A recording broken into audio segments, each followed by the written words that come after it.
जब भी कोई प्लेन क्रैश होता है और हमें खबर मिलती है कि ब्लैक बॉक्स मिल गया है, लेकिन फिर महीनों तक रिपोर्ट नहीं आती, तो सबके मन में एक ही सवाल उठता है, क्या कुछ छुपाया जा रहा है?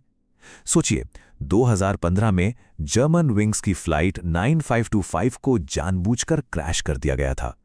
वहां ब्लैक बॉक्स ने ही यह चौंकाने वाला सच सामने लाया था। पर क्या होता है जब जांच में महीनों या कभी-कभी साल लग जाते हैं? सोशल मीडिया, व्हाट्सएप ग्रुप्स, हर जगह ऐसी बातें फौरन वायरल हो जाती हैं। लगता तो यही है ना कि अगर सबूत हाथ में है तो सच बताने में इतनी देर क्यों लग रही है।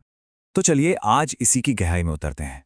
हम देखेंगे कि ये ब्लैक बॉक्स असल में है क्या, इससे डेटा कैसे निकाला जाता है, देरी के असली कारण क्या हैं और इस पूरी प्रक्रिया में दुनिया भर में दांव पर क्या क्या लगा होता है। हम ये भी समझेंगे कि एक जांच की असल टाइमलाइन होती क्या है और सच्चाई और रफ्तार के बीच ये संतुलन इतना जरूरी क्यों है। तो सबसे पहले उन आम गलतफहमियों को ही दूर करते हैं जो इन कॉन्स्पिरेसी थियरीज को हवा देती हैं, और शुरुआत करते हैं सबसे बेसिक, सबसे आम झूठ से। पहली बात, इसका रंग काला होता ही नहीं है।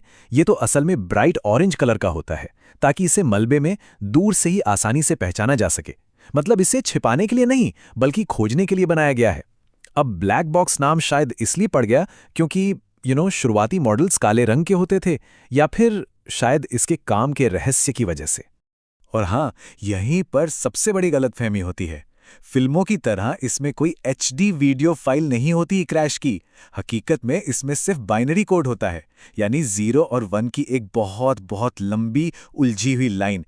ये कंप्यूटर की अपनी भाषा है, जिसे समझने के लिए खास एक्सपर्ट्स की जरूरत पड़ती है।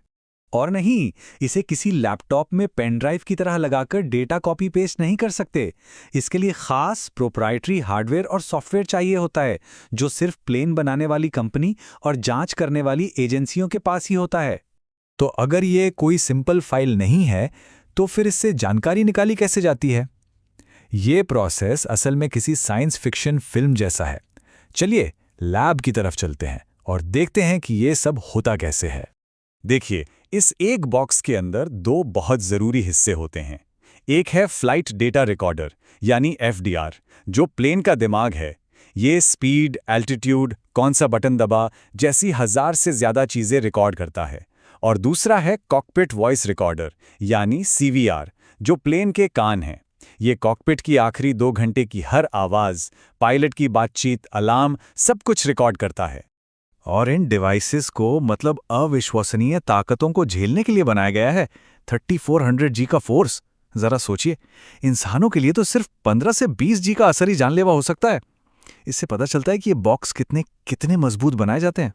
तो ये जो पूरी प्रक्रिया है ना, ये डेटा ट्रांसफर से ज्यादा एक बहुत ही नाजुक सर्जरी जैसी है। हर कदम पर बेहद सावधानी चाहिए।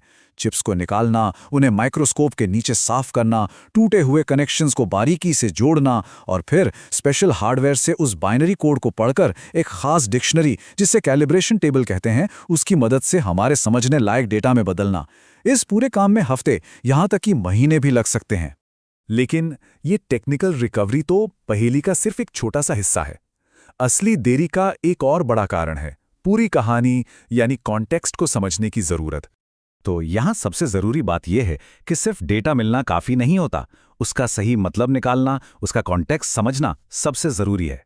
सोचिए, अगर जांच करने वाले सिर्फ इतना बता दें कि प्लेन की ऊंचाई अचानक से गिर गई थी, तो क्या होगा? मीडिया, सोशल मीडिया पर तुरंत अफवाहें फैल जाएंगी। क्या पायलट की गलती थी? क्या कोई तकनीकी खराबी थी? या कोई हमला? बिना कॉकपिट की आवाजों के ये सब सिर्फ अंदाजे होंगे। इसीलिए पूरी तस्वीर साफ होने तक इंतजार करना बेहद जरूरी है। जांचकर्ताओं को एक मनोवैज्ञानिक जाल से भी बचना होता है, जिसे कंफर्मेशन बायस कहते हैं। मतलब अधूरा डेटा देकर किसी नतीजे पे पहुंच जाना और फिर सिर्फ वही सबूत ढूंढना जो आपके नतीजे को सही साबित करे। इससे बचना बहुत जरूरी होता है।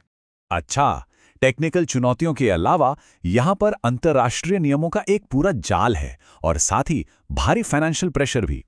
ये सब मिलकर एक धीमी और बहुत ही मेथोडिकल जांच को जरूरी बना देते हैं।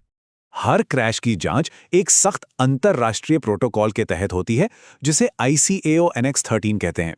ये एक तरह की इंटरनेशनल रूल बुक है, जिसे लगभग सभी देश फॉलो करते हैं। इसका मकसद ये पक्का करना है कि जांच निष्पक्ष हो और किसी भी देश या कंपनी पर फौरन इल्जाम न लगाया जाए। लक्ष्य होता है भविष्य में ऐसे हादसों को रोकना, ना कि सिर्फ किसी को दोषी ठहराना। एक फाइनल रिपोर्ट के नतीजे बहुत बहुत बड़े हो सकते हैं। बोइंग 737 मैक्स का केस हम सब ने देखा है। एक ब्लैक बॉक्स की जांच के नतीजों से दुनिया भर में सैकड़ों विमानों को जमीन पर उतारना पड़ सकता है और कंपनियों को अरबों डॉलर्स का नुकसान हो सकता है। और सबसे बड़ी बात, इससे भविष्य में हजारों जानें बच सकती हैं। जरा सोचिए, अगर बिना पूरी जांच के कोई भी आरोप लगा दिया जाए तो पायलट का परिवार, एयरलाइन कंपनी, प्लेन बनाने वाली कंपनी, इंश्योरेंस कंपनी, हर कोई करोड़ों डॉलर्स के मुकदमे कर सकता है। तो फिर इस मुश्किल और लंबी प्रक्रिया की एक असली टाइमलाइन दिखती कैसी है? चलिए इसे भी स्टेप बाय स्टेप समझते हैं। तो जैसा कि ये टाइमलाइन दिखाती है, एक पूरी जांच दिनों में नहीं बल्कि महीनों और कभी-कभी सालों में पूरी होती है। पहले 10 दिन तो सिर्फ बॉक्स को ढूंढने और लैब तक पहुंचाने में निकल जाते हैं। फिर हफ्तों लग जाते हैं सारे डेटा को एक-एक सेकंड से मिलाने में। और फाइनल रिपोर्ट उससे आने में 1 साल या उससे भी ज़्यादा लग सकता है। आपको याद होगा, एयर फ्रांस 447 के मामले में तो ब्लैक बॉक्स ढूंढने में ही 2 साल लग गए थे। तो हमने देखा कि ये प्रोसेस कितना ज़्यादा जटिल और टाइम लेने वाला है। पर सवाल उठता है, क्या कोई बेहतर तरीका नहीं है? क्या हम टेक्नोलॉजी का इस्तेमाल करके इसे तेज़ नहीं कर सकते? चलिए इस पर भी एक नज़र डालते हैं। हाँ, रियल टाइम में डेटा स्ट्रीमिंग सुनने में एक बहुत अच्छा आइडिया लगता है, लेकिन इसकी अपनी चुनौतियां हैं। जैसा कि स्लाइड में साफ है, हजारों प्लेन से एक साथ इतना डेटा लाइव स्ट्रीम करने का खर्च और फिर उस डेटा की सिक्योरिटी, ये बहुत बड़े मुद्दे हैं।